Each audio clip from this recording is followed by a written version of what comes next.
अद्भुत नृत्यांगना part two. इसके बाद इसके साथ ही राजा ने सुषमा के अहम को ठेस पहुंचाने के उद्देश्य से एक कड़ा कदम उठाया और उन्होंने राज्य व महल के लिए नई नृत्यांगना का नाम घोषित किया। वह कोई और नहीं थी, वह थी कावेरी। कावेरी को राजा ने महल में नृत्य की कला के लिए अद्भुत नृत्यांगना के नाम से संबोधित किया।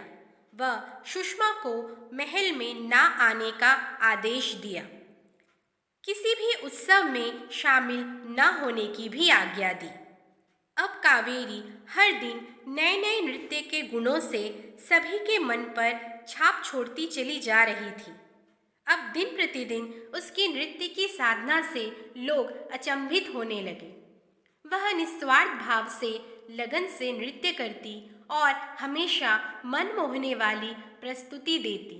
इस प्रकार हर कोई केवल कावेरी के नृत्य की झलक पाने को आतुर रहने लगा, क्योंकि सभी को पता था कि वह केवल प्रेम और स्नेह से अपने नृत्य की प्रस्तुति देती है। उसके अंदर क्षणिक भी अहम नहीं था। हर तरफ उसके नाम के बखान होने लगे। हर कोई उसकी सादगी, कोमलता, शालीनता व नृत्य के प्रति उसकी अनोखी लगन को देख लोग मंत्रमुग्ध हो जाया करते। इस प्रकार कावेरी भी बहुत खुश रहने लगी। उसे लगा कि जो उसकी बड़ी बहन की वजह से लोगों के बीच संगीत को लेकर एक गलतफहमी थी जो उनकी कला को प्रभावित कर रही थी, वह सोच अब उसकी वजह से बदलने लगी है और नृत्य संगीत के प्रति लोगों की मानसिकता बदल रही है, जो उनके परिवार के लिए अब हितकारी होने लगी थी। अब सभी खुश रहने लगे, परंतु सुषमा को अब धीरे धीरे अपनी गलती का एहसास होने लगा। उसे पछतावा होने लगा। अब वह ठीक से रियाज भी नहीं कर पा रही थी। अपनी छोटी बहन की प्रसिद्धि से जहाँ एक ओर वह बहुत खुश थी, वहीं दूसरी तरफ अपनी छोटी सोच व जो उसने अपने संगीत के प्रति किया व राज्य और राजा के प्रति किया, उसके लिए भी काफ़ी शर्मिंदा थी। तभी उसने तय किया कि अपने इस बर्ताव के लिए वो राजा से माफ़ी मांगेगी और वह राजा के पास जाकर उनसे क्षमा मांगती है। अपने परिवार व अपनी कला के लिए उसने जो भी स्वार्थपूर्वक किया, उसके लिए भी वह माफ़ी मांगती है और यह तय करती है कि अब पूरा जीवन केवल वह संगीत के प्रति ही समर्पित रहेगी, निस्वार्थ भाव से उसकी आराधना करेगी। यह देख राजा व पूरा गांव एवं परिवार के सभी लोग बहुत खुश हो जाते हैं। तभी राजा कावेरी और सुषमा को साथ में बुलाकर बताते हैं कि उन्होंने तो सुषमा को दंड देने के उद्देश्य से ये सब किया था, क्योंकि उसने अपनी कला के प्रति बहुत ही गलत मानसिकता रखी थी। क्योंकि ईश्वर का दिया एक अनोखा वरदान है संगीत, चाहे वह नृत्य हो या संगीत या किसी भी प्रकार की कला, ईश्वर ने इनकी रचना बखूबी की है और जो भी कोई इनकी साधना करते हैं वह ईश्वर तुल्य होते हैं। इसीलिए हमेशा हमें इनका सम्मान करना चाहिए। इसलिए राजा सुषमा के बर्ताव की वजह से उनसे क्रोधित थे और उसे सज़ा में कोई कठोर दंड देना चाहते थे, परंतु किसी सीख के साथ। और तभी उन्होंने यह निश्चय किया कि अहम की चोट अहम से ही दी जाती है।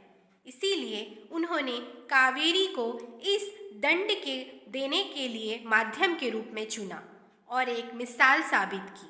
यदि सच्चे मन और लगन से किसी भी कार्य को किया जाए तो अहम उसमें कभी बाधित नहीं होता। इसलिए कावेरी की मेहनत और उसके अनोखे प्रदर्शन ने न केवल राज्य को एक नृत्यांगना से अवगत कराया, बल्कि उसने अपनी कला की अनोखी मिसाल भी कायम की और राज्य का सम्मान भी बढ़ाया। साथ ही सुषमा के घमंड का भी नाश हुआ, अर्थात उसके अहम को भी चोट लगी और उसने अपनी सही दिशा तय की।